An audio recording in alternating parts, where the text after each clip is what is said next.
தைப்பூசம் எதற்காக கொண்டாடப்படுகிறது அப்படின்றதுக்கு பல புராண கதைகள் சொல்லப்படுவதுண்டு. அதுல ஒரு சில கதைகளை நாம இப்ப பார்க்கலாம். முனிவர்களுக்கு பலவிதமான துன்பங்களை கொடுத்து வந்த தாரகாசூரன் அப்படின்ற அசுரனை முருகப்பெருமான் இந்த நாள்ல தான் வதம் செய்தார் அப்படின்னு சொல்லப்படுது. முருகப்பெருமான் வள்ளியை திருமணம் செய்து கொண்டதும் அன்னை பராசக்தியின் மொத்த சக்திகளையும் உள்ளடக்கிய சக்தி வேலை வாங்கியதும் இந்த தைப்பூச திருநாள் தான். ஞான பண்டிதனான முருகப்பெருமான் தனது தந்தை ஈசனுக்கே பிரணவ மந்திரத்துக்கு பொருளை உபதேசம் செய்ததும் இதே நாள்ல தான். வள்ளியை திருமணம் செய்ததால் ஊடல் கொண்ட தெய்வானையை சமாதானம் செய்து வள்ளி தெய்வானை சமேதராக முருகப்பெருமான் காட்சி தந்ததும் தைப்பூச திருநாள் தான் அப்படின்னு புராணங்கள்ல சொல்லப்பட்டிருக்கு. சிவனுக்குரிய நாளாகவும் இந்த தைப்பூச திருநாள் சொல்லப்படுது.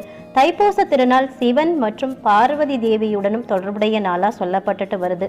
மார்கழி திருவாதிரையில சிதம்பரத்துல சிவபெருமான் தனித்து நடனமாடியதை கண்ட பார்வதிக்கு தானும் இதே போல்